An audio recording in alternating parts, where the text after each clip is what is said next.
I will say this is the day that the Lord has made. I will rejoice, for he has made me glad.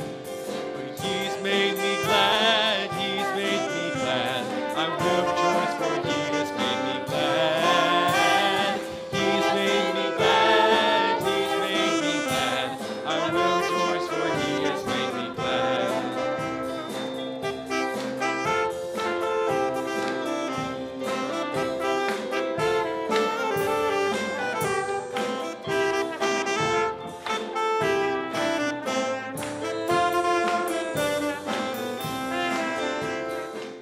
Hello, welcome to River Reflections. This is brought to you by Grand Rapids River of Life Ministry. Even the crew that we have here, we're all part of the family of God at that church. And we want to welcome you. And when you see the address for our website, you can look that up.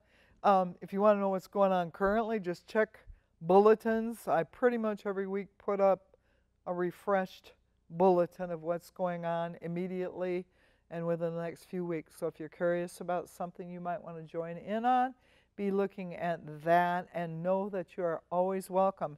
And most Christians go to church on Sundays because most people haven't really studied out Sabbath. If somebody would honestly study it out, you might find out that God never changed it. Man did, but that's another topic. I'm just saying we meet on Sabbath. And you seldom hear me talk like I just did because I know that it takes a revelation from God to see it, and I don't want to push you into a corner. I want you to study it out for yourself. But anyway, you're welcome to come. We meet on Sabbath and on Wednesdays. And like I said, you can look at the bulletin to see if anything special is coming. You just missed Robert's 80th birthday party. If you'd been looking at the bulletins, you could have come to that. But anyway, Robert is with me right now. In the last week's program, I interviewed him about his life and the miracles God has done in his life. And we got through the how many times the devil tried to kill him, and then the fact that he was born with dyslexia and had a really rough time in school and went through a lot of rejection because of it, and how God had restored fellowship with his high school class. And also, he's really, and I can testify to that, we have devotions Monday through Friday, and his reading ability now compared to when I met him, he told me right away when we were dating what he had, but I'd never heard of it, so I had no idea how that impacts somebody's reading. And when we started reading together, I'm like, wow, he really was having problems reading, but now, through a lot of hard work and practice, he's come a long, long way. And the confidence my husband walks in now, having come through, let's just face it, as a black man, when he came up in the 50s, 60s, out with a football team, they can all go in the restaurant, he can't. So you're dealing with, you can't half read, you can't go in the restaurant with your buddies. Just, they weren't the richest people in the world, although they were rich in faith and joy, which is more important than having a bunch of money, right? But he's come through a lot, but come out the other side with buku confidence, and the Lord has used him so much. In fact, this is something we didn't talk about at home when we were brainstorming on the kinds of things that you could share. But look how many times right in the middle of a service, God's just given you a song that we still sing. I mean, several, 4 or 5 songs that God's given Robert, and we're still singing them in church. And you're talking about, well, he was taught to read music and band, but he kind of dropped that. It's all by ear now. But the Lord has used him mightily, musically, just solos in many, many places, weddings, funerals, church choir. Paris. Yeah, Argentina, all over the world, yeah. All over. And then somebody came along and prophesied to you that God was going to give you a song that would go all over, and that's when he gave you the Here's My Offering. And then one of the ladies in our church was a state Aglow officer, and Aglow was having a convention in Lansing, and they used his song in their offering deal. Then our Ohio convention, oh my goodness. Confidence and boldness, yeah. This is Robert. Well, you ain't going to toot this horn, I don't think.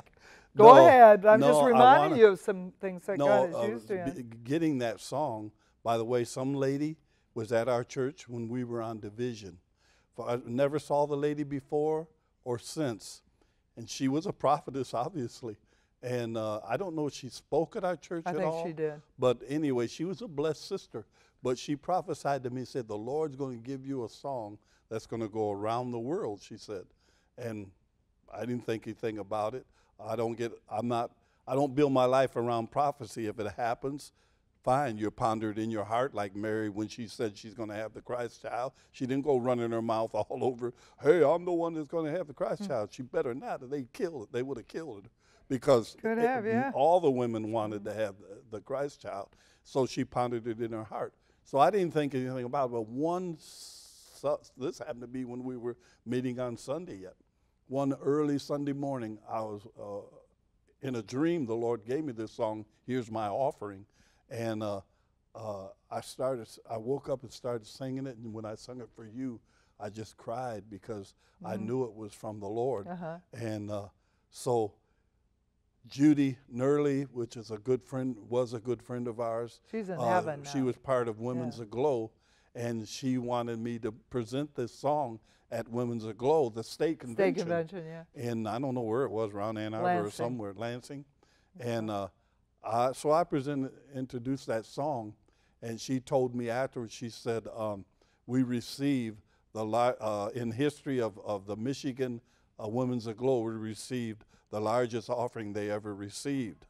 And so then we were at Ohio convention, and they wanted me to do that Bill number. Hammond was Bill there. Hammond's He was in charge of that he was in convention. charge of the full gospel business, well, not businessmen, but Ohio prophetic. Conference, Yes, and I mean several prophets were there and all, and so they basically just wanted me to sing the song, but if anybody knows me, you can't keep me in a box hardly. But anyway, so I said to one of the cooks during the day, I said, I'm going to raise an offering. And I said, will you please, can you get me some sheets up here? Tablecloth. Some tablecloths. White tablecloths. White tablecloths, just tablecloths, which they happen to be white. He said, sure, I'll do it. And now here's a black man in a meeting with basically white folks, and I'm asking for white sheets. But anyway, I had several people, and I don't know if I just picked them out of the office and had one on each corner, and they were going to march around and receive this offering.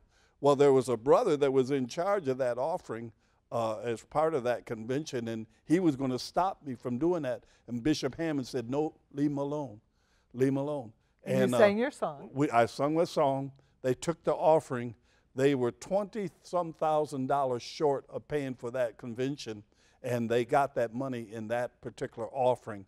And I didn't even know that till several years later. We were around Bill Hammond, probably in Detroit or something, to a meeting, and he said, oh, you're that brother. He said, you saved our life. He said, we were really in trouble in that meeting, and the Lord really used that. So that blessed me, Dr. Bill Hammond, to say that, especially from a man that really regenerated the prophecy ministry in the United States and all over. One reason I brought all that up is because in the last program we talked about how the dyslexia caused, because people didn't know what dyslexia was when he was in early high school, and they just thought he was lazy and ignorant, and unable to learn. Well, that's not true at all. Robert is very creative, very intelligent, but how would they know that if they just can't teach him to read? But God has so restored now the reading, but also the whole confidence. And by the way, this program last week and this week, the program is about the different miracles in Robert's life and how God's hand had been on his life. So that's why I brought that up, because it's one of those situations where if you'd have watched him drop out of high school for lack of ability, and then see all the way God used him, you'd be like, what? How could that be? That's why I brought that up. When you're in that condition, you learn to adjust to life and how to get over. And they sent me to a clinic in Benton Harbor, Michigan to try to find out where I was coming from. And so I was interviewed by I guess he would be a psychiatrist and all that. And they had me drawing pictures and everything and trying to find out where I was coming from. And I knew what the man was trying to accomplish, but I played games with him. I played ignorant and would have gave that man a hard time, and I knew it. And because actually you get bitter because you're saying, come on, you guys are trying to help me, but you don't even know what to do. And matter of fact, you've got me marked as being something that I'm not. And so I ran a game on him. But that same man, my cousin was working in Detroit. Somehow she was talking with him, and she found out that he was the man that interviewed me and dealt with me in Benton Harbor, Michigan. And he said, oh, that guy. He said, I never had anybody like him. Said he gave me all kind of trouble and all that. Said I didn't know what to do with him. And so I just want to encourage people that in spite of whatever your handicap is, you can make it in life. You realize that Mr. McDonald's never went past the 8th grade. Mr. Wendy's never went past the 8th grade. Ended up being not McDonald's, I don't know about him, but the Kentucky Fried Chicken man never, I don't know if he went past the 5th grade. My dad never graduated from high school, but my dad was very good. He beautiful handwriting. Matter of fact, he worked for insurance company, and actually the 2 places there in the post office, 30-some years at the post office. But he would be around his wealthy people that he worked for and all, and they'd say, Bob, how do you spell so-and-so? And he'd tell them wealthy people how to spell it. My dad had beautiful handwriting. By the way, his brother had beautiful handwriting. That got him a job at Chrysler in Detroit because of that. So all my point is, don't give up if you have a handicap. The Lord has a purpose in your life. Learn to fit into his plan, and you'll be surprised what the Lord's done for you. So some of the other miracles in my life has been with buildings and all. I want to tell something else about his dad, because obviously he's concerned about this guy. What's he going to do for a living? Look at, he dropped out of school, you know, that sort of thing. Mm-hmm. And Robert took it upon himself to start a maintenance business, hire some guys to work with him, cleaning offices, cleaning apartments. Now, we get married. I've got a degree. I'm working as a social worker. I'm making really good money with the state of Michigan. Lo and behold, when I put all well, actually, he was self-employed, so you're looking at, you know, doing the finance thing and everything. He actually, the year that he was doing the maintenance contracting in Grand Rapids, was making more money than I was as a professional. And I thought, wow, that is so beautiful, because he was also hurt by, you know, son, what are you going to do with your life? What are you going to make out of yourself? And what can you do? So I started it in Niles, Michigan, and with a borrowed church mop and bucket, actually thrown in the back of my car, because I cleaned the church too. So I had that, and my first 2 jobs were brand new banks, cleaning brand new banks, and just went in, told them where I was coming from, and I got those 2 jobs, my first 2 jobs. Then there used to be a restaurant called Bill Knapp's, and there were several of them in the South Bend area. I think 4 or 5 of them. I cleaned all those places, were some of my earlier cleaning jobs. Ponderosa, there used to be, that doesn't exist anymore either, but that was several buildings in the South Bend area that I had. So you're talking about 1970, some in that area. I was making $55,000 a year. And that's not to brag. That's to say, look at the disability, look at the rejection, and look at God giving him grace. By then he was Spirit-filled. He was playing music at his church. He was on the board there at his church, and God was giving him favor with his business. So what God has done for Robert, he's not a respecter of persons. He can do for anybody. So if you got dyslexia and you're discouraged, know that with faith in God, and, you know, Robert also is very bold, as you can tell, you know, presenting himself and offering, you know, if you got a business, you have to go offer your services to people. That takes a certain amount of boldness, and if you've been treated a certain way, it's the grace of God that causes you to be able to present yourself and then get over that way. God's been so merciful. Take what you have and give it to the Lord. Everybody out there has some kind of talent. Put it in the Lord's hands. One of the first message I ever preached was where the Lord dealt with the loaves and fishes, and my message was, take what you have, put it in the master's hands, and allow him to multiply it. And that's what he's done in my life. That's what he's done in your life. I gave him what I had. Over and over. I can paint, I can whatever, and so all those different things. This is what my husband does in church. We'll be on the praise team, we'll be singing songs we know, and suddenly he starts to sing a song nobody knows, and then he makes a demand on all the rest of us to play perfectly along with him in a song we've never heard, and for some reason it works every time. But he is so creative musically, just creative and bold. He plays the trumpet and the saxophone, and like we said in the last program, he's been a soloist in many places, and he does not advertise himself in any way. He was singing in the choir at Madison Christian Reformed Church and sang a solo there, has sung a lot of solos along with that choir, and some lady heard him. His eye is on the sparrow. Yeah, some lady heard him and goes, when I die, I want you to sing that song. Well, lo and behold, the sister went to heaven during last year, but yeah, last fall or so. And the son, she wrote it down, called Robert Barnes. And so they called him. Robert never advertises himself and says, hello, I can sing at weddings and funerals, and I really sing well. He is so low-key. And, well, can we give you an offering? Well, whatever you want to do is fine. There's nothing about Robert that's, oh, wow, I can make a lot of money off the gifts God's given me. It's not about that. Just before that happened, about a short period of time, actually, by our church, if anybody were to come to our church, you would see 2 new homes about a block away, 4 new homes. And so I stopped in there one day, and this lady's son, he sells cupboards for new homes and all that. So I got to talking with him and whatever, and this was this lady's son. And so he had just talked to me about, a few months before she died. On accident, and said, so-called. He talked to his mother about some guy that used to sing at Madison Church. She said, it was Robert Barnes. He said, yeah, that's it, because I gave him my card and all, the ministry card. The Lord moves in mysterious ways. He does, to open doors.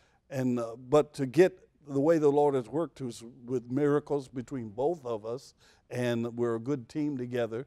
But then the first building that we ever had, we needed, and this was in both of our lives, was a old shiny Why Park did we Christian need it, Reformed Robert? Church building. Why do we have to have a building? It because we started in our home. We started our ministry in our home. And I don't know how long we did it. At least 3 years without a building. The city said, you can't do that any longer because, the neighbors complained. We were loud with our music and stuff. But they couldn't do anything about it if everything on the side of your house was at least 12 feet away. There was one house that was only about 8, so we had to get out of we couldn't meet in our house. We were thinking, what are we going to do now about church? We're not going to stop it. Rosemary was, Dr. Barnes was at work one day, and her boss, she brought this up. Ken Van Loo. Ken Van Loo was her boss, supervisor. And he said, well, we have this building. We're trying to decide whether to turn it into a youth building and fix it up or sell it. Yeah. Rosemary said, what'd you do? I said, we'll give you $50,000 with $1,500 down. That's what I said. He said, well, I'll go. He was on the consistory. He said, I'll go to the consistory and I'll put that idea before them. And we had one brother in our church, Frank Gill.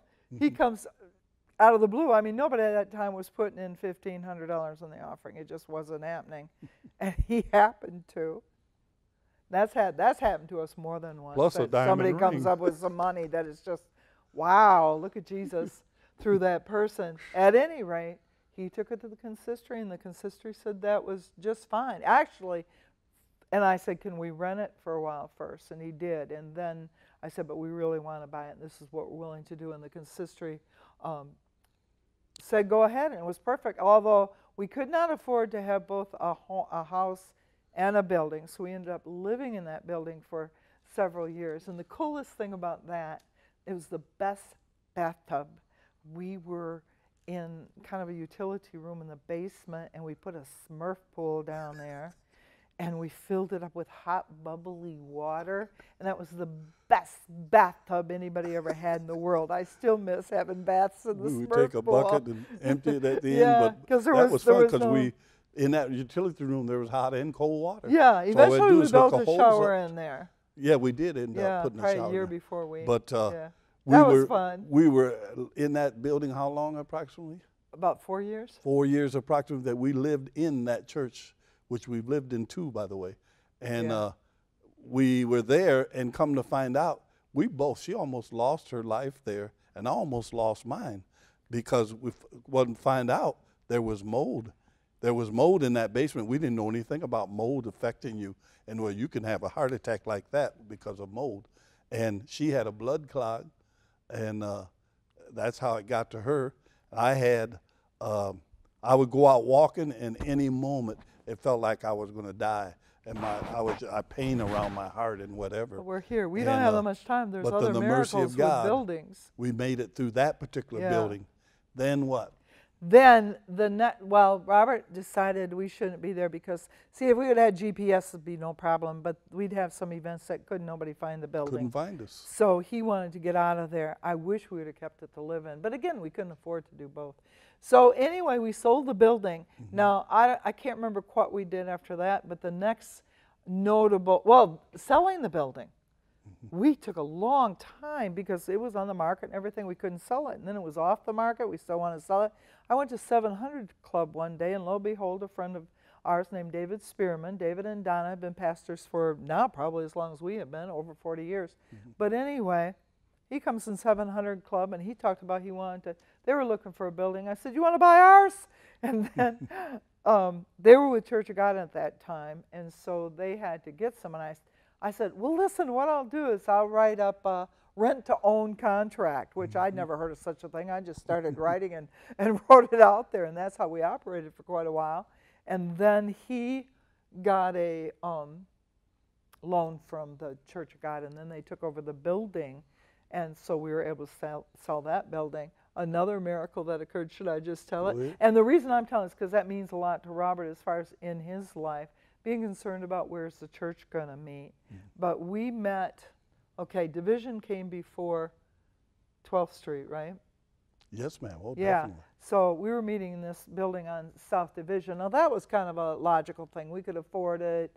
I don't know, it was on sale for I don't know what, but that wasn't some big miracle that we were at 23. The miracle was the way we got it. Oh, no, the way Not we that sold one. it. I'm going to the next one because Okay. then we leased for a while, but then we're like, we need to buy a building again. I've done a TV program called Ask the Pastor for years and years, and Dennis Brown was on it too. And they had a building on 912 12th Street.